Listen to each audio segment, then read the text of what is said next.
786 کا اصل مطلب کیا ہے؟ کچھ لوگ 786 کو بسم اللہ الرحمن الرحیم کہتے ہیں، کیا یہ بات صحیح ہے یا یہ لوگ ایسے ہی بولتے ہیں؟ دیکھیں، ایک عادات کی بھی ایک زبان ہے،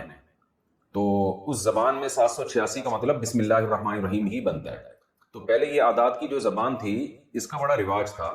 تو اس لیے ان شارٹ لوگ 786 لکھ دیا کرتے تھے۔ اب وہ عادات کی زبان ہی ختم ہو گئی ہے، اب لوگ اس کا مطلب ہی نہیں سمجھتے، تو اس لیے یہ ہے بسم اللہ الرحمن الرحیم ہی لکھنے کا ایک طریقہ، لیکن یہ طریقہ ہے خلاف سنت، اس لیے کہ یہ جو دعائیں ہیں نا یہ عربی رسم الخط میں لکھی جائیں گی، ان کو کسی اور رسم الخط میں لکھنا یہ خلاف سنت ہے۔ جیسے بسم اللہ رومن میں لکھ دینا BISMILLAH، تو لکھا تو جائے گا لیکن یہ طریقہ خلاف سنت ہے، اس لیے کہ جو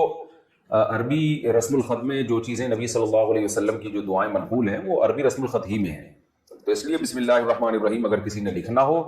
تو بسم اللہ الرحمن الرحیم ہی لکھے، وہ عربی میں جیسے لکھتے ہیں، 786 نہ لکھے، خلاف سنت ہوگا۔ اچھا، بعض لوگ یہ کہتے ہیں کہ ہم 786 اس لیے لکھتے ہیں کہ بسم اللہ اگر لکھیں گے کہیں کاغذ گر جائے گا، اس کی بے ادبی ہوگی، تو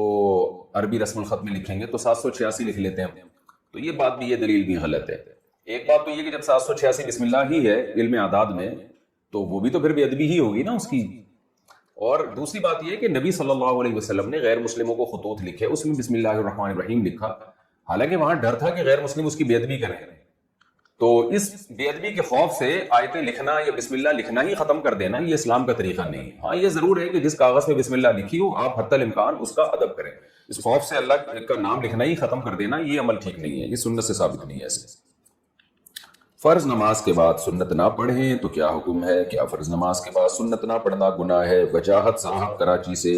جو سنت مؤکدہ ہیں نا، جیسے فجر سے پہلے کی 2 سنتیں، ظہر سے پہلے کی 4 اور ظہر کے بعد کی 2، مغرب کے بعد کی 2، عشاء کے بعد کی 2، یہ سنتیں نہ پڑھنا، اسی طرح جمعہ سے پہلے کی 4 اور جمعہ کے بعد کی بھی 4،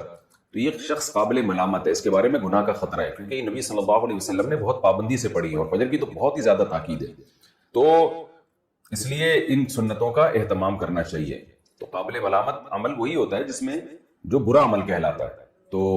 ایسے گناہ تو نہیں ہے کہ کوئی جیسے فرض چھوڑنے کا گناہ ملتا ہے، لیکن ایسا بھی نہیں ہے کہ عام نوافل کی طرح کوئی چھوڑ دے تو کوئی حرج ہی نہیں ہے، تو حرج ہے، کیونکہ نبی صلی اللہ علیہ وسلم نے جب بھی یہ فرائض پڑھے ہیں تو ان کے ساتھ یہ 2 رکعتیں ایڈ کی آپ صلی اللہ علیہ وسلم نے، جو جن کو سنت مؤکدہ کہا جاتا ہے، تو اس لیے اس کا اہتمام کرنا چاہیے۔ ہاں، کبھی کبھار چھوٹ جائے، کبھی بہت تھکاوٹ ہو یا سفر میں ہو آپ، ٹریولنگ کر رہے ہو، تو اس دوران اگر کبھی چھوٹ جائے تو گنجائش ہے، کوئی حرج نہیں ہے، لیکن فجر کی پھر بھی کوشش کریں کہ کسی صورت میں نہ چھوڑیں۔